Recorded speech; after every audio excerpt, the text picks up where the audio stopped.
welcome to another episode of Yet Another Beer Show. I'm Chris. I'm Colin. And we're going to try a corked bottle today. We have the Brooklyn Brew Company Local Number 2. That's right. Which, based on reading through it, I didn't really know what to expect, and we looked online, and it is another Belgian dark, yes. I believe. So the Brooklyn Brew Company's Brooklyn Local 1 is Belgian light, essentially, and 2 is the darker variety. So this introduces, obviously you can see it is a corked bottle of beer. So we have yet another thing. I know for some of the homecoming episodes that we had just shot last weekend, we had the non-silicone, silicone line cans. Right. And we have the different types of bottles that different brewery companies utilize to maintain less light degradation and so forth, the darker bottles, and like they have the natural clear bottles and so forth. And then we have a corked bottle of beer. So it's interesting that I'm wondering why this particular beer was selected to be corked. A lot of times you'll see beers that are corked. They're more specialty type beers. They're made in a lot less quantity.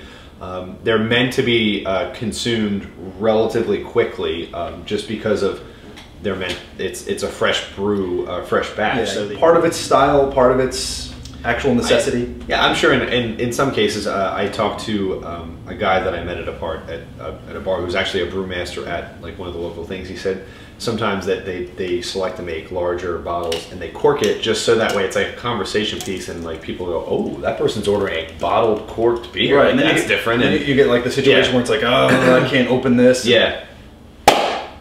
It's dangerous, but you get that cool smokiness and a little bit of a pour over. And then there's party fat. It has a really creamy pour though. You can see a lot. It's almost like the Guinness. Yeah, it's great. I didn't try too hard to release such a head, but this is like more than 2/3 head when you pour it, which is, I think that's kind of a function of the cork top. But also this is just really creamy, and that's got to be the ale. It almost smells like it almost smells like a root beer float in a way, like some kind of like ice cream. Like that's how creamy it is. And since we had actually just seen one of the Dogfish Head Belgian beers which was not quite as unfiltered as I expected, this is very true to a Belgian beer that it's very thick. It's not filtered. It's very opaque at best. And you can barely see the color of the light coming through, but it's got a really nice color. Yeah, oh yeah.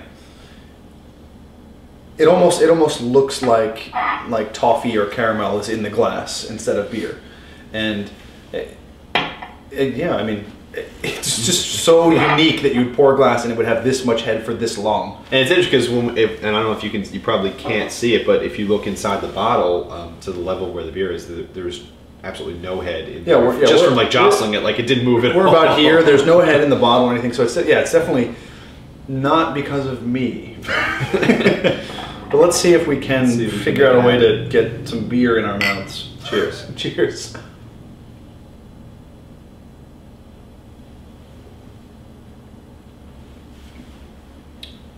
It's interesting. It's smooth. It's really, really smooth. And that's one of the things that it almost has like a stout body to it. That one of the reasons like you see that creaminess effect in Guinness is because they don't just use straight carbon dioxide for their carbonation issues. They actually have a mixture of nitrogen in there. Yeah, the book on Brooklyn Local 2 is that you're supposed to be able to taste a lot of different, almost chocolatey flavors, and the hops and the malt should roll over your tongue, but you should really kind of focus on like this chocolatey type flavor. And I'm getting a little bit of that, but not as much as I expected. I would say that that's definitely that they would have used like cocoa beans for some sugar sources, but I don't have Starbucks party going on in my mouth or anything. It's certainly Starbucks party. $5.99 coffees. But all sizes have weird names. This is the Venti.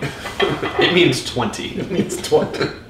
But no, it's good, and it actually it still has a very healthy head to it. So I've almost drank everything in my glass, and I'm left with this foam. So I've done this in the past where I've kind of released a mustache warning. So people that have a beard or a mustache, this is definitely a beer that you need to be on the lookout for. look out. And I think even Colin and I had said in previous tryings that the Belgian ales aren't usually high rating on our list, but this actually, for me, even though I don't really like a lot of Belgian ales, it ranks better than I definitely would have expected. I wouldn't drink this whole, pounder type thing here. Yeah, that's actually quite a lot of such a dark, heavy beer. It's a lot to drink. But if Colin and I had gone out to dinner or something and he said, let's go get, this would be like a really nice dessert beer, I think. Like, say, hey, let's get this, let's split it, and that would be more than enough, and you wouldn't feel sick and tired of the beer, but it would still give you some interesting, smooth. But I would say, overall, it's actually pretty good. It's not something I'd readily go to, but it's pretty enjoyable. I think this is my first dark Belgian ale that I've ever had. I've had innumerable Belgian ales, but I've never had like one that was specifically called dark Belgian ale. So I would say it's been enjoyable trying it, and it's a different flavor, and it hits you at different parts in your palate. But I would probably say it's on like my average rating scale on the overall spectrum. Yeah, it's like you said, it's a unique thing to try, and I think that if you're adventurous and you wanted to get into something like this, look for the Brooklyn locals, because I imagine the one is a similar type of experience where it's this kind of unique take on a Belgian, and you probably find something that you weren't used to, which is nice. If you do like to try different beers and experience different things, it's always nice when someone takes a fresh spin on maybe a classic brewing style. So this is clearly a Belgian ale, but it's very differently crafted, so it's refreshing in that respect. Yeah, so it sounds like it's kind of a sort of thumbs up from Chris. I get one and one. Yeah, it's same for me, but in general, it's definitely worth a taste because it may be something that strikes your fancy. I mean, thanks for watching, guys. That's been another episode of Yet Another Beer Show. That's Chris. That's Colin. And this was the Brooklyn Local 2. Enjoy it, and I think we're both finished here. We're both. No, we still have some head left. We're pretty much down to just foam here, but cheers. Cheers. Let's drink some foam. Let's have some foam. It's like bath time.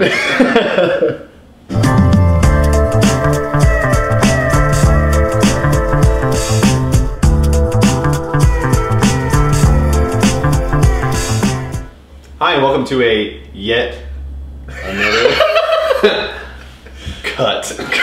Start over. Welcome to, is it yet? We can say whatever you want. What's the name of the show? Is Yet Another You should Beer probably Show. say the name of the show. You should know the name of the show.